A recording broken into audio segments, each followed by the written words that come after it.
The recovery ward at St. Michael's in San Antonio smelled like antiseptic and floor wax, fluorescent lights buzzing over beige linoleum that stretched toward curtained recovery bays where post-operative patients drifted in and out of consciousness. Natalie Hayes worked the 6 a.m. shift, her hand steady on 4 lines, her voice soft with patients asking for water, for their families, for the pain to stop. She moved through the recovery ward like water finding its level, present where she was needed, invisible when she wasn't, a presence so unremarkable that most attendings forgot her name by the second day of rounds.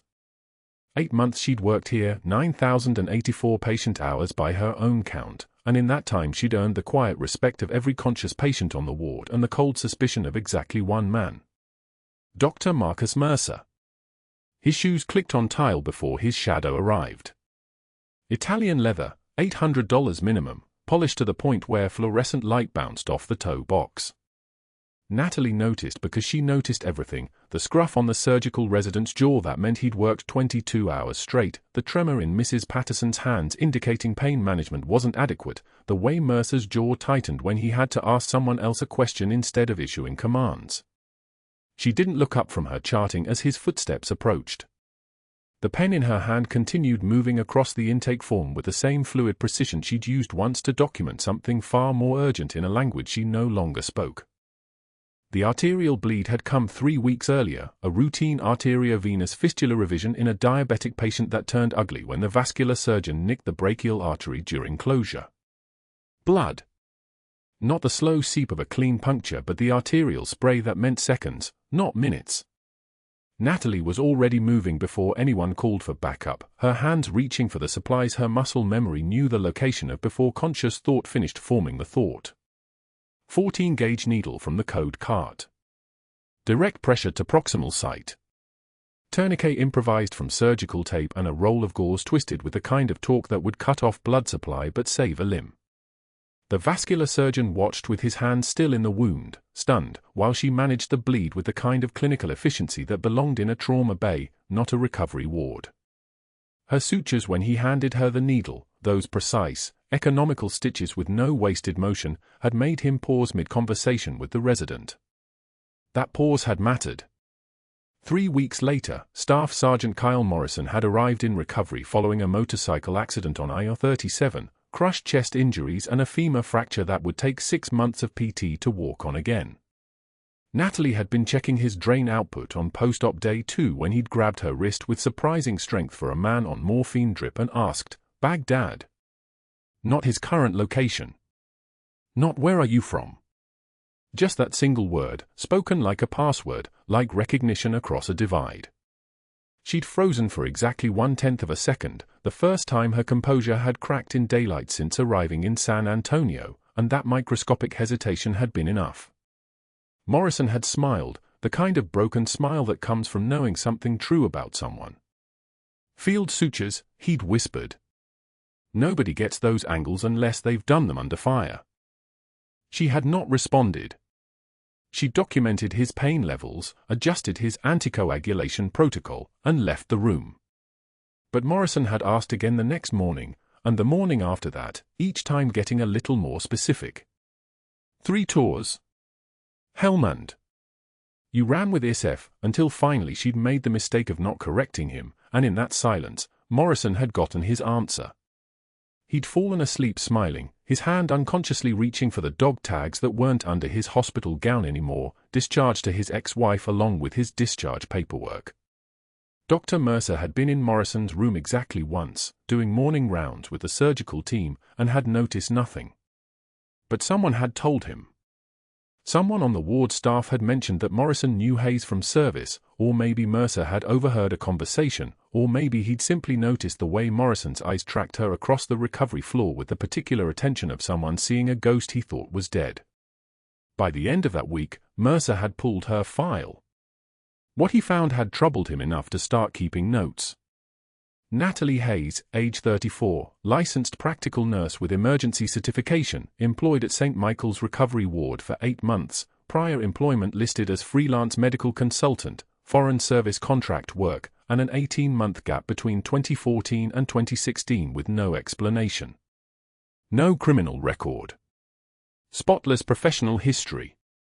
References from 3 military hospitals, though she'd never worked in a military capacity according to the employment history. No visible social media.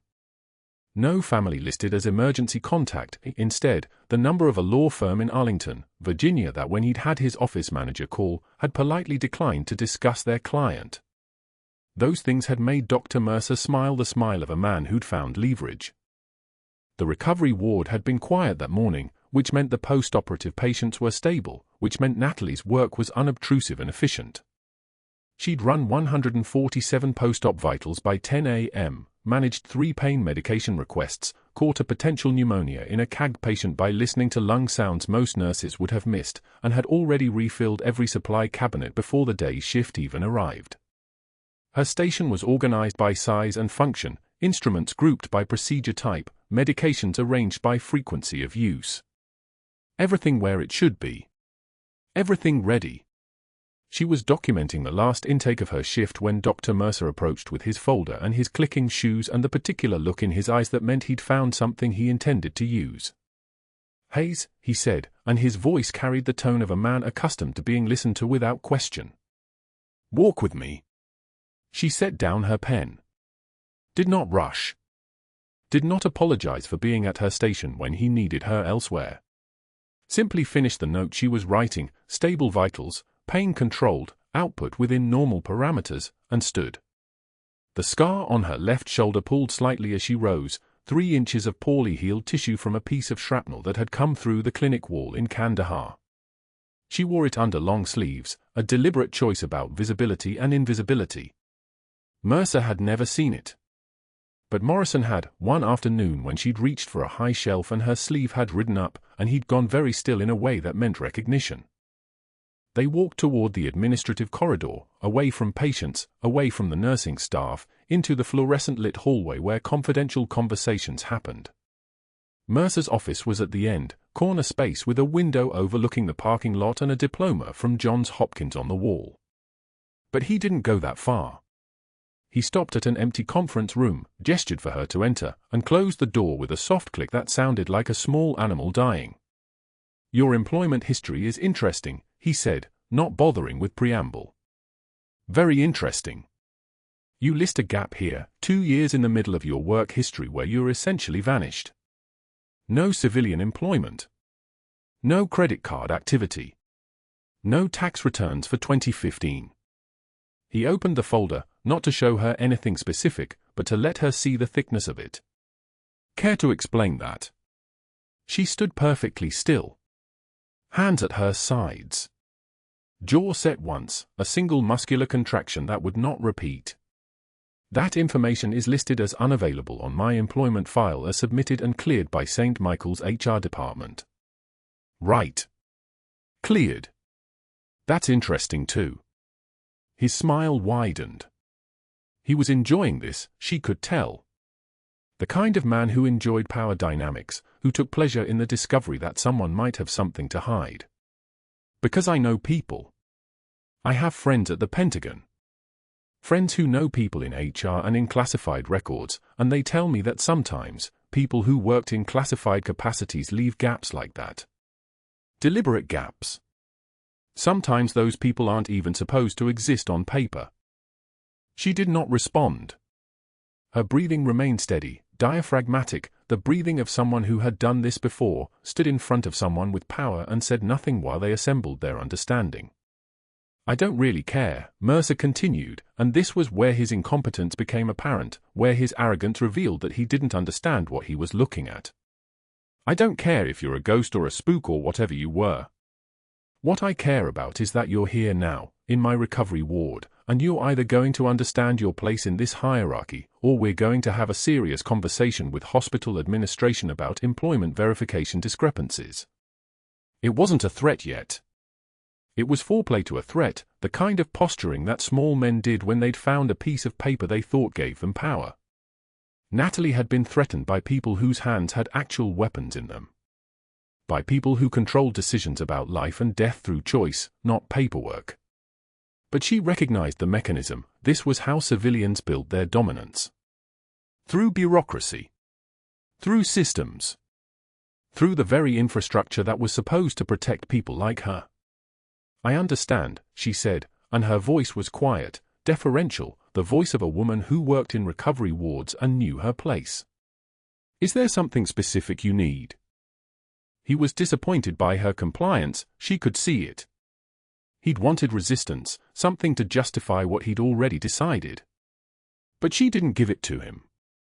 Instead, she took the folder he'd been holding and glanced at it without absorbing details. It was a performance of acceptance, of submission, of the mousy nurse who kept her head down and never challenged authority.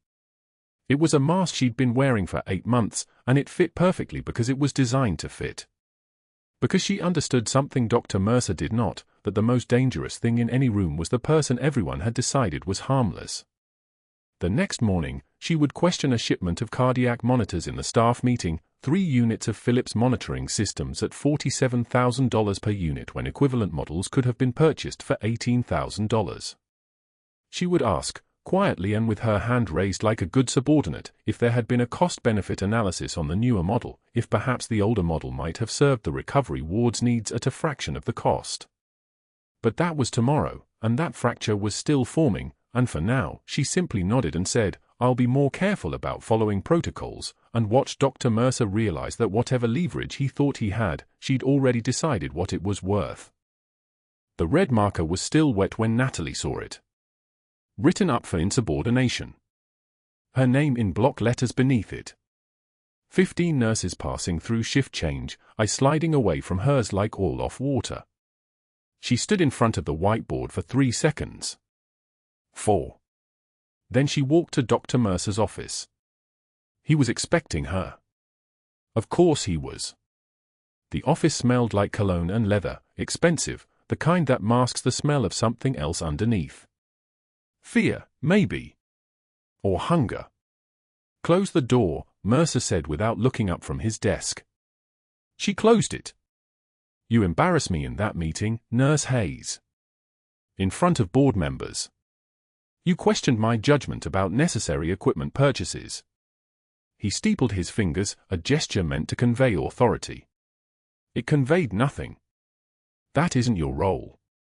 Your role is to execute protocols, not critique them. Do you understand? Natalie's jaw tightened once. Just once.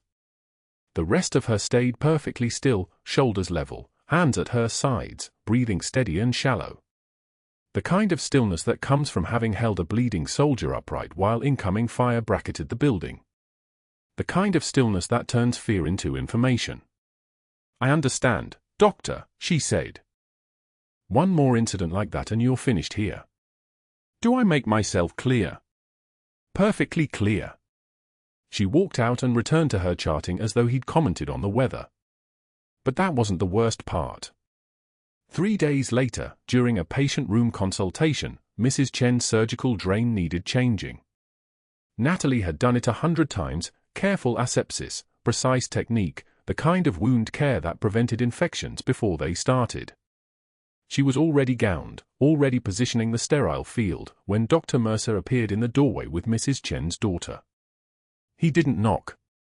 He crossed the room in 4 strides and grabbed Natalie's wrist. "This is exactly the kind of sloppy technique that causes hospital-acquired infections," he announced loudly enough for everyone in the hallway to hear. "Nurse Hayes, step back. I'll finish this properly." Her hand stopped moving. Her breath didn't.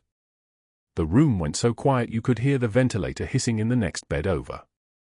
Mercer redid her flawless work, using the exact same technique she'd been about to use, while Mrs. Chen's daughter watched with confusion spreading across her face. When he finished, he turned to the daughter, not to Natalie. "Perhaps remedial training would help her," he said. "Though I'm not optimistic." Natalie stepped back. Her fingers uncurled from the suture kit. She charted the dressing change as though she'd simply observed it, as though her hands hadn't just been replaced by his while doing a procedure she'd performed under fire in a marketplace in Baghdad where the air smelled like dust and diesel and blood that wouldn't wash out of her boots no matter how hard she scrubbed. When she finished charting, she walked to the supply closet.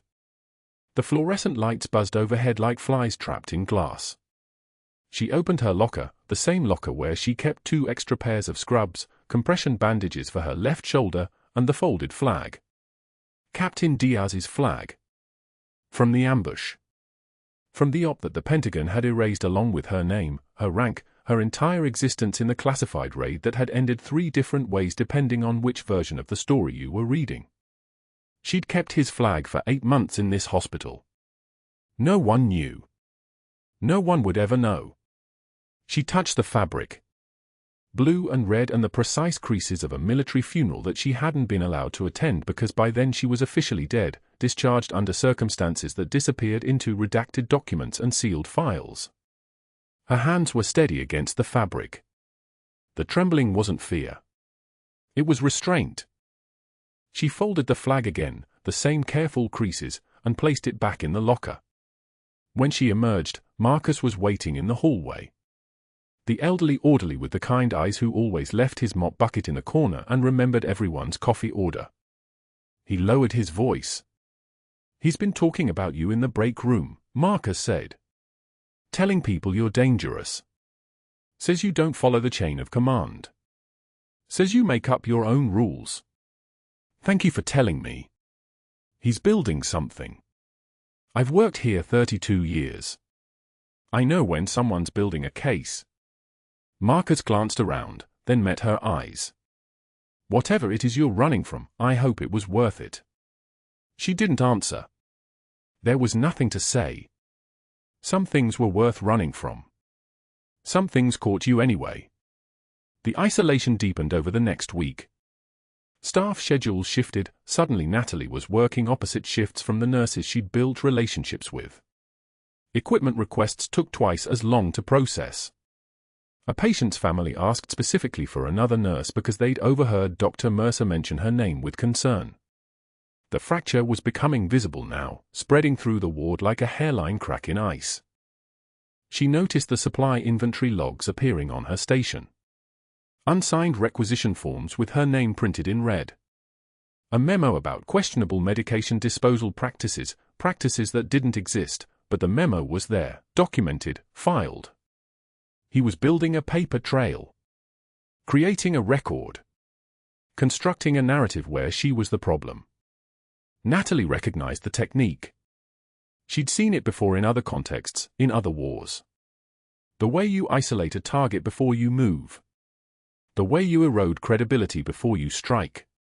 The way you make people question what they actually saw versus what they've been told they should believe. On Friday afternoon, she was called into human resources.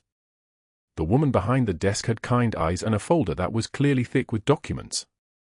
"We've had some concerns raised about your performance," she began carefully. "Nothing formal yet. But Dr. Mercer has been documenting some inconsistencies in your practice patterns." "What kind of inconsistencies?" "He mentions that you sometimes perform procedures outside your scope. That you question physician orders. That there have been issues with how you manage patient care protocols." The woman glanced at the folder. "He's very concerned." Natalie's hands rested on her lap. "Steady. Has any patient complained?" "Not directly. But these patterns need to be addressed formally. We'd like to set up a performance review. Bring in an outside consultant to evaluate your work. Nothing punitive, just evaluative." Natalie nodded. She understood what was happening. The machinery was in motion. Dr. Mercer had allies. He had leverage. He had time, and he was using it carefully, building the case he'd need before he moved against her. She stood up. "When would you like to schedule this review?" "Early next week." "Monday or Tuesday?" "Monday is fine." She walked out and returned to her shift. Patient rooms. Medication checks. Charting. The work that had meant something when no one was watching, and meant something different now that someone was building a file about it. That evening, changing out of her scrubs, she noticed a text from Staff Sergeant Morrison, the motorcycle accident patient recovering in room 408. He'd been asking quiet questions about her background all week. The message read, "I know you. I don't know how, but I know you. Baghdad? Please tell me I'm not hallucinating. She didn't respond. She folded her scrubs with the same precision she'd used to fold Captain Diaz's flag, and she placed them in her locker, and she closed the door. The room went so quiet you could hear the fluorescent lights hum. The locker door closed with a soft click. Natalie stood in the break room for 3 seconds, hands still on the metal frame, breathing the stale coffee air that hung like fog over the linoleum tiles. The fluorescent lights hummed their endless mechanical song. She'd learned to tune it out years ago, the same way she'd learned to tune out screaming, mortar fire, the sound of her captain's last breath rattling through a perforated lung. Habit was survival. Habit was the only thing standing between who she'd been and who she had to be. The next alert came at 2:44 p.m. on a Tuesday. The ER intercom crackled with the voice of a dispatcher who sounded younger than her own hands looked. Trauma incoming. ETA 2 minutes. Construction accident, crush injury, vitals unstable. The words were routine, the tone flat. Natalie had heard them 63 times in 8 months. But something in the rhythm of the message made her lift her head from the medication cart she was stocking, not because of the alert itself, but because of the silence that followed it. The kind of silence that meant the case was serious enough to make even jaded paramedics go quiet. She was 3 steps toward the trauma bay when she heard the sirens, and by the time the first medic unit pulled into the bay, she was already there, reading the chart the paramedic was shouting over the rotor wash sound that seemed to follow every life or death delivery now. Ramon Garcia, 42, construction foreman, I-beam collapse across his anterior chest, crush from approximately 1,800 pounds, trapped for 14 minutes before extraction, already given morphine and established for access, vitals en route. The paramedic's hands moved with the practiced efficiency of someone who'd already decided whether the patient was salvageable. The hands didn't look hopeful. They wheeled Garcia into Trauma Bay 3, and Natalie moved with them because this was what she did. She moved toward the ones everyone else was already calculating might not make it. The patient's chest was wrapped in bandages that were already dark with seeping blood. His breathing was shallow, labored, wet. His face had the color of someone drowning in air. Natalie watched the monitor as they transferred him to the hospital bed. Oxygen saturation, 94%. Respiratory rate, 28. Heart rate climbing, 112, 118. His jugular vein was distended, pulsing with the desperate pressure of a system in collapse. She moved to his right side and placed her hands on his ribcage, feeling for breath sounds, the absence of them like a diagnosis written in silence. Right lung, nothing. Just the muffled whisper of tissue that had been compressed into uselessness. The left side breathed. The right side was a ghost. Dr. Park wasn't in the hospital yet. The chest X-ray technician was still 3 minutes out. And Ramon Garcia's oxygen saturation was 91 now, dropping like a stone through clear water. Tension pneumothorax, Natalie said. The words came out the way she always said important things, flat, informative, without volume. Air in the chest cavity. Collapsed lung. Pressuring the heart. Dr. Mercer appeared then, as he always appeared when something critical was happening, as if he had sensors embedded in the hospital infrastructure itself. He moved through the doorway of Trauma Bay 3 with the posture of someone who owned the space, whose presence was a kind of authority that didn't require permission. His white coat was pristine. His stethoscope hung at precisely the angle that suggested he'd measured it. His face carried the expression of someone observing a problem that belonged to lesser people to solve.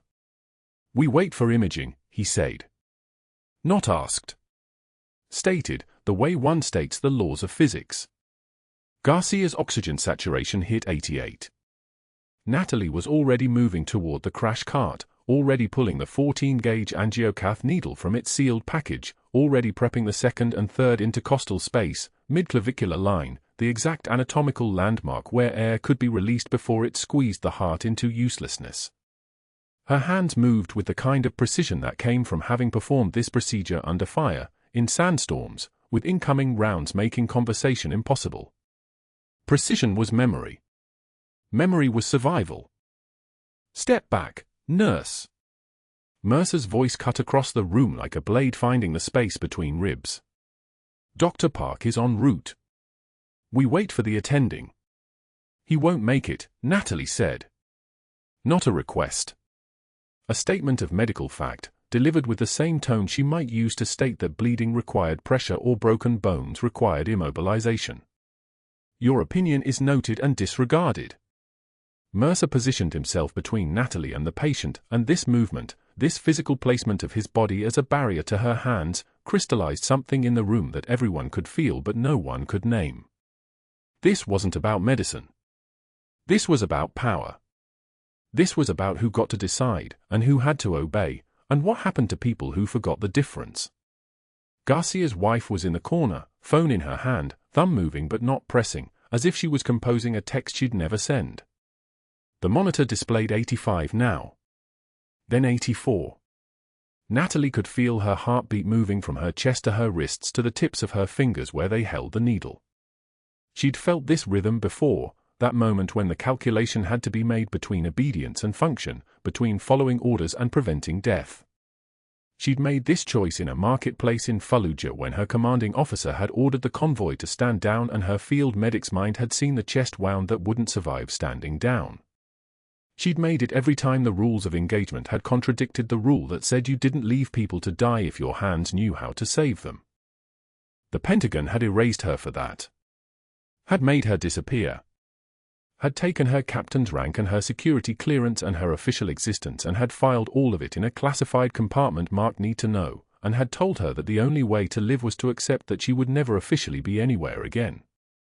But Garcia's oxygen saturation was 82 now, and Natalie had spent 7 years accepting erasure, and she'd spent 8 months in this hospital learning that some things you accepted and some things you didn't. She moved to the right side of the patient, stepping around Mercer with the kind of fluid motion that someone might use to move around furniture, present, respectful, inevitable. If you perform that procedure, you're finished at this hospital, Mercer said. His voice had dropped. That was the dangerous part, not the volume, but the precision of it, the way certain people delivered threats with the same tone they might use to order coffee. Finished. Understood? Practicing medicine without a license. Insubordination. Professional misconduct. Your career is over if you touch that patient. Natalie had already prepped the site.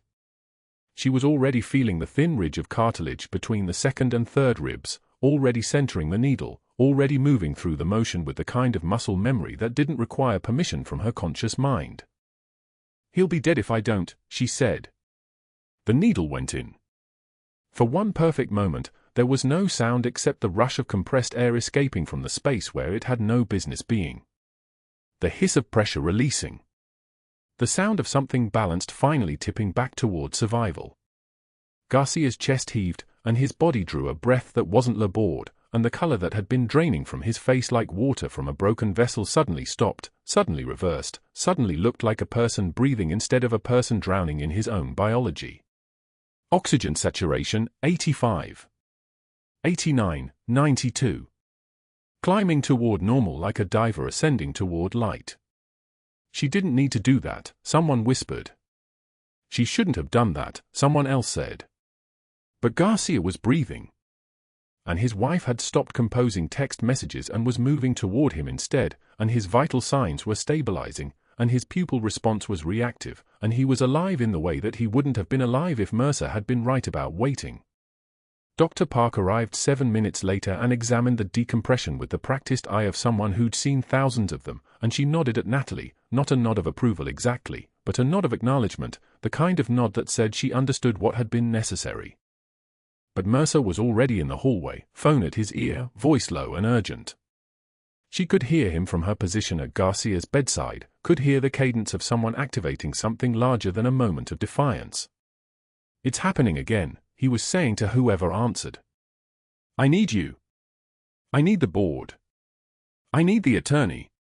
This is beyond insubordination now. This is criminality. This is practicing medicine without a license, and I have a room full of witnesses.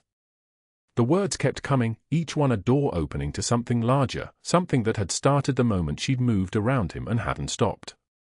Garcia's wife was holding his hand now. Natalie stood at the foot of the bed, and something in the way she stood, something in the way her hands rested at her sides, in the way her shoulders had come back, in the way her breathing had returned to the kind of rhythm that suggested she was still calculating, still assessing, still 3 steps ahead of whatever was coming, made a passing resident slow down and look at her twice. That look would mean something later. That look would be the beginning of the next calculation, the next choice, the next moment when the person standing there would have to decide whether to obey or to function. But for now, there was just the sound of a ventilator picking up Garcia's rhythm, and the monitor displaying numbers that meant he would probably live, and Dr. Mercer's voice in the hallway, activating his network, preparing his argument, building the case that would end this. She'd been erased once before for saving lives.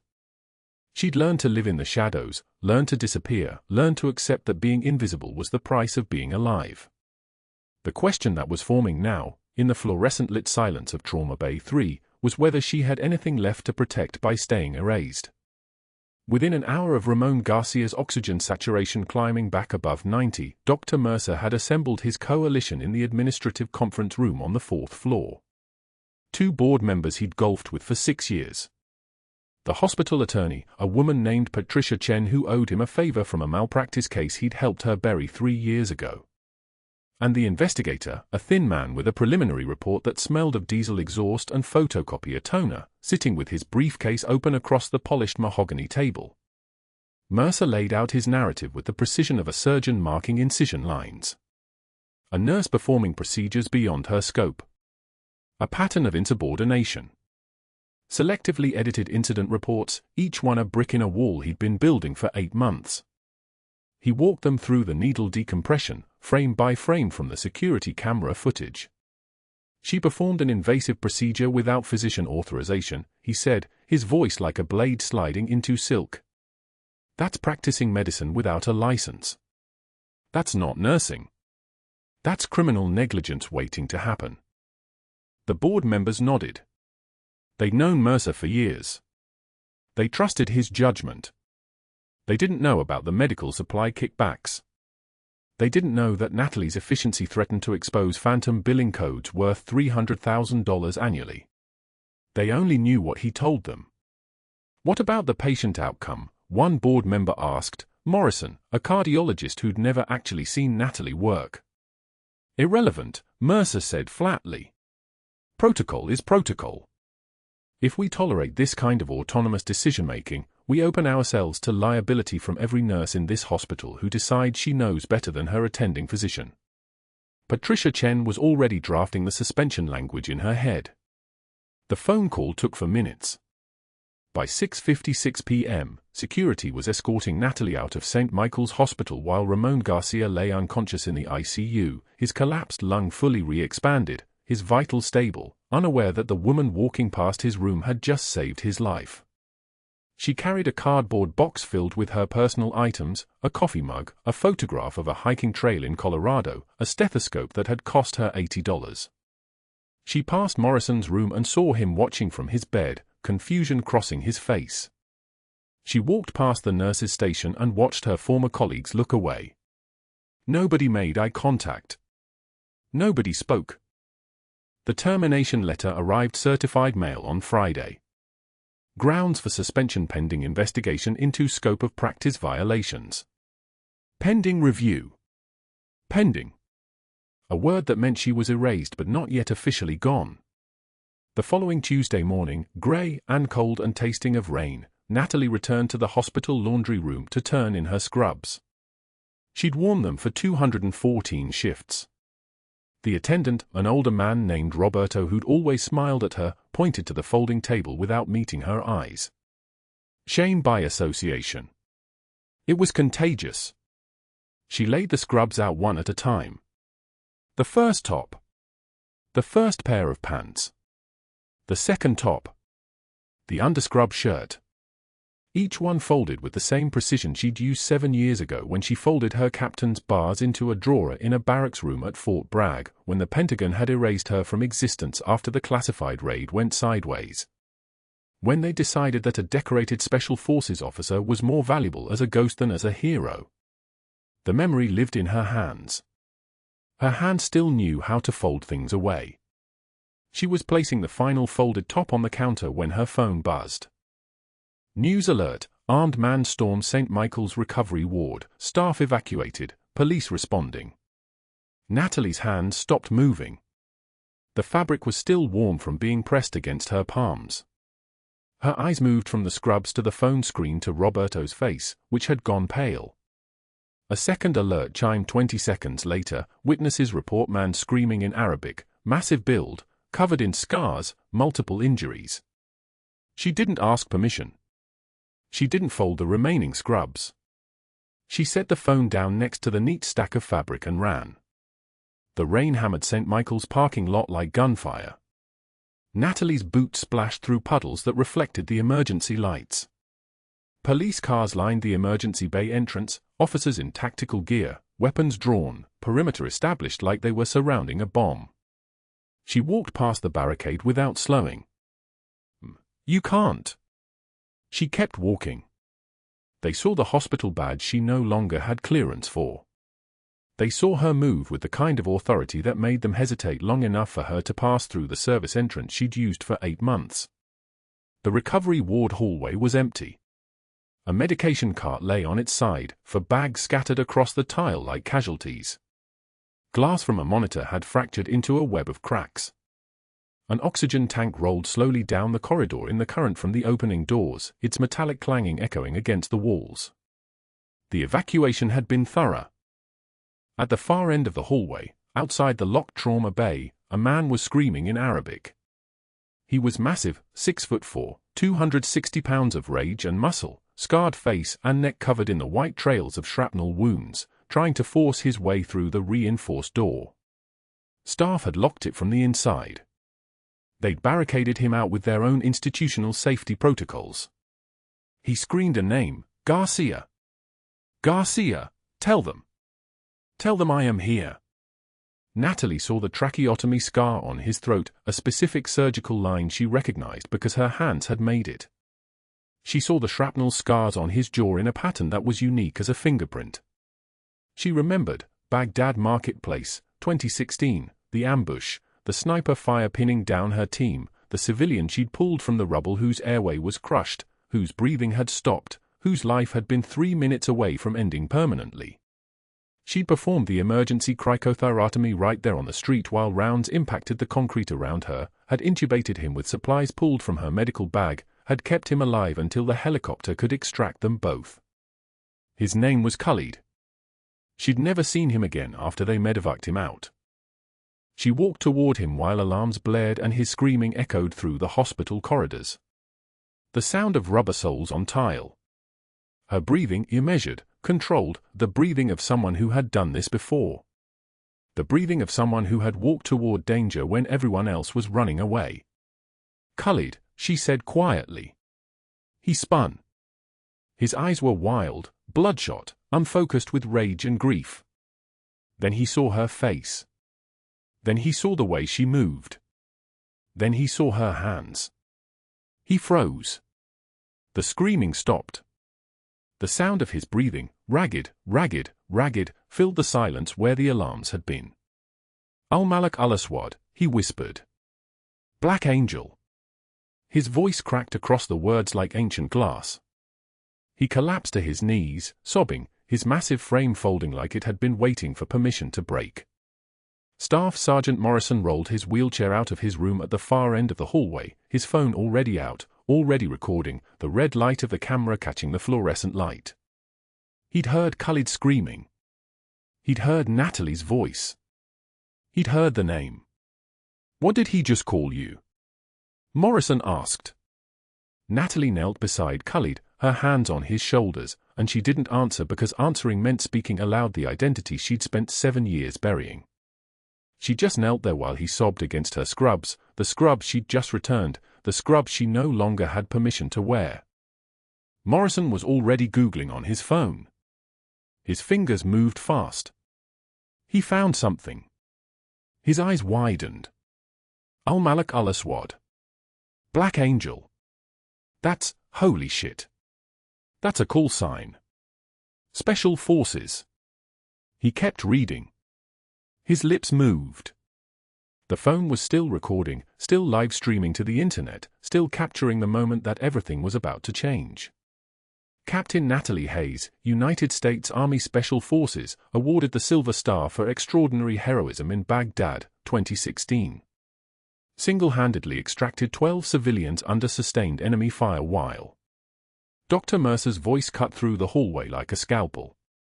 She's trespassing. She's not authorized to be in this hospital. Someone call security. Get her out of. Morrison turned the phone toward him, still streaming to thousands of people watching their screens at home, in their cars, in their offices. This nurse you fired? She's a decorated war hero. 4 million people are watching this right now, Doctor.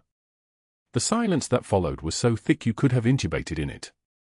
The police perimeter was already forming when Natalie's car pulled into the employee parking lot, 3 patrol vehicles, lights off but engines running, officers setting up barricades at the main entrance.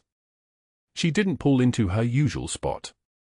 Instead, she parked at the service entrance she'd used for 8 months, the one near the laundry where she'd folded her scrubs exactly 72 hours earlier. The key card they'd taken from her was gone, but the lock was mechanical, she'd noticed that weeks ago.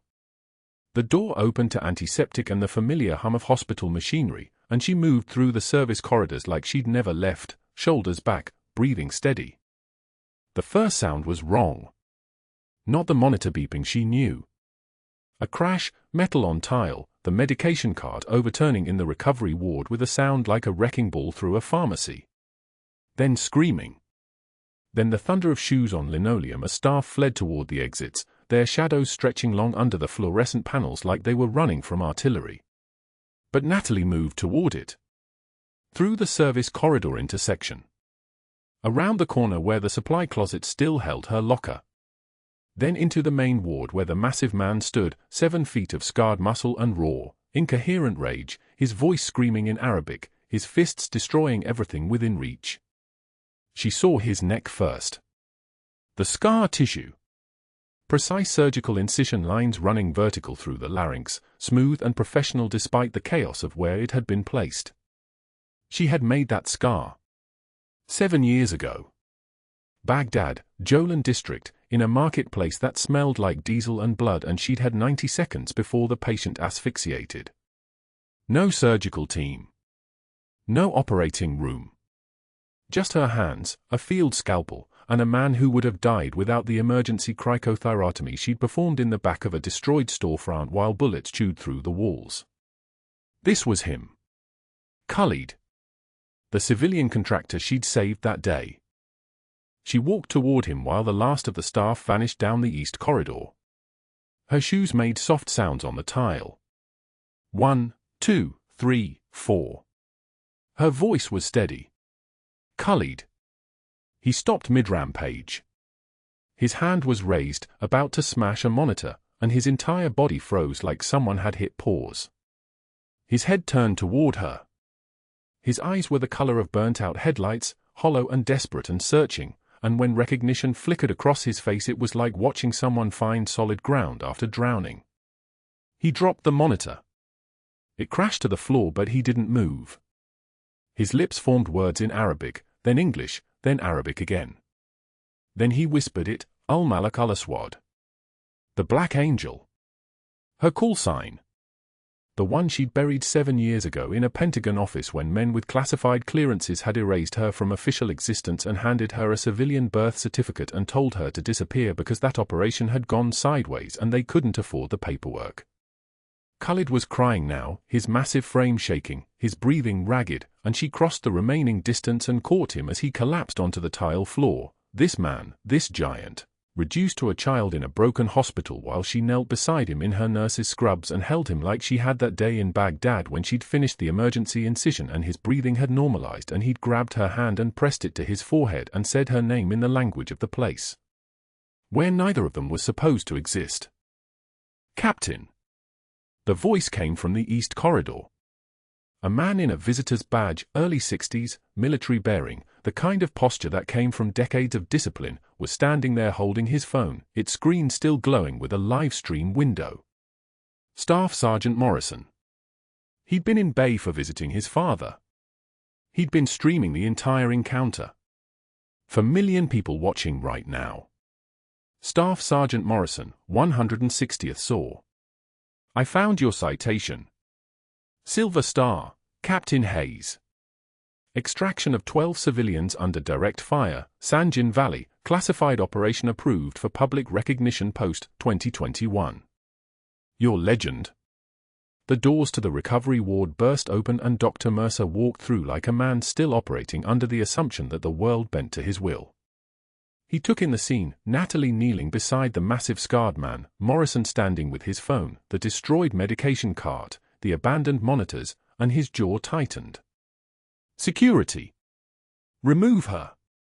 She's trespassing on hospital property pending termination review. His voice had that edge it always had, sharp as a scalpel, designed to cut. And someone confiscate that phone. Patient privacy violation. Natalie didn't move. She didn't look at him. Her hand was on Khalid's shoulder and her voice was low. Easy. You're safe. You found me. Morrison lowered his phone, but he didn't stop recording. He looked at Dr. Mercer. Sir, with respect, I'm still streaming. 8 million followers. Your patients, your staff, your hospital watching right now.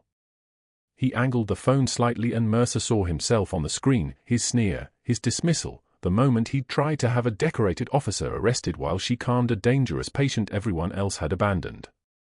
Morrison's voice was measured and precise. Should I keep rolling, or do you want to walk that back? The silence lasted exactly 3 seconds. In those 3 seconds, the live video hit 2 million simultaneous viewers. In those 3 seconds, Dr. Mercer understood that the institutional power he'd wielded so carefully for 15 years had just been publicly dismantled by a veteran with a smartphone. In those 3 seconds, the narrative he'd constructed, the insubordinate nurse, the reckless operator, the security risk, collapsed entirely into the actual truth, a decorated special operations officer, a civilian she'd saved years ago, and an administrator caught red-handed attempting to intimidate her for saving a life. Mercer left. No threat, no dramatic gesture. He simply turned and walked out the same doors he'd entered, his phone already buzzing with calls he wasn't taking. By 9:47 that evening, the live stream had reached 4 million views. By 10:15, it had reached Dr. Howard Chen at his home in Austin. Chen was 63 years old, retired Army surgeon, 2 combat tours in Iraq, and he'd watched his former medical school protege, the boy he'd mentored, the young doctor he'd been so proud of, sneer at a captain and try to have her removed from her own hospital. The moment hit Chen like a mortar round. All the things that hadn't made sense over the years. The supplier contracts.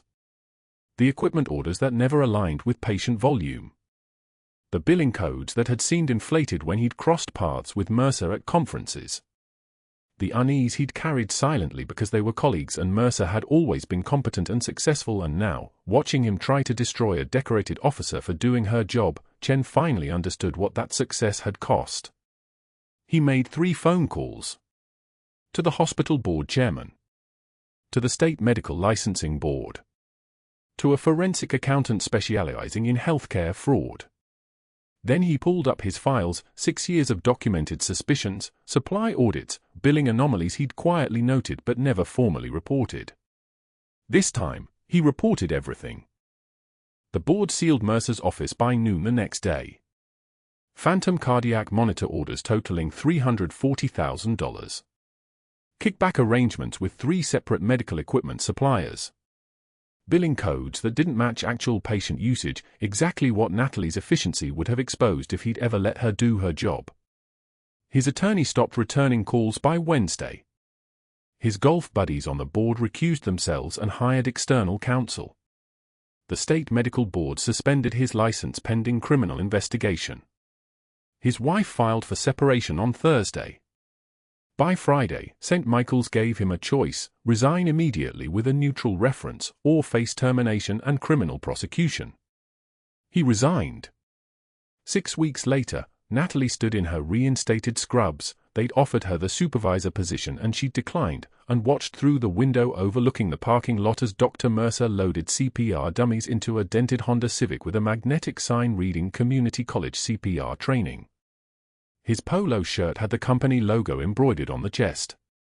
His movements were slow, defeated, the movements of someone who'd understood, finally, that institutional power was an illusion that evaporated the moment the world saw what it actually was. He looked up once at the hospital, saw her watching from the recovery ward, and looked away.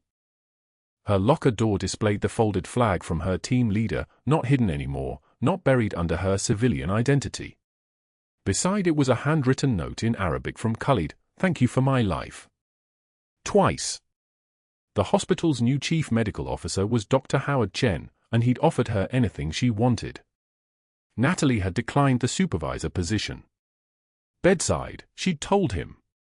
"That's where I belong." Staff Sergeant Morrison had stopped by during her first shift back, saluted her, and said her rank aloud in front of the entire unit. Captain. The title that had been erased, restored not by bureaucracy but by the people who knew what she actually was. She had returned the salute without hesitation. "The board wants to do a ceremony," Dr. Chen had said. "Recognition. Public statement about your service." Natalie had shaken her head. "I'm good here. Morrison's streaming channel has 8 million followers now. He's doing a series on hidden heroes. You're episode 1. She'd sighed. She'd returned to charting. She'd adjusted and fall line on a post-operative patient.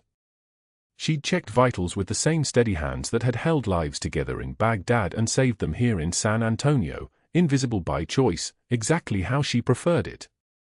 Except now the people who mattered knew exactly who she was.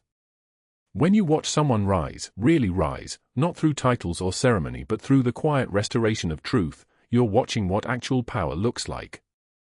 It's not a position. It's not a salary. It's not institutional authority that evaporates when the world finally sees you. True power is the ability to help. True power is walking toward danger when everyone else runs. True power is a captain in scrubs, saving lives in the dark, and the rest of the world finally understanding that heroism doesn't announce itself. If you've ever been underestimated by someone who had no idea who you actually were, this one's for you. Subscribe for more stories about the quiet heroes living among us. Comment below, have you ever seen someone's true strength revealed in a moment of crisis? Let's talk about it.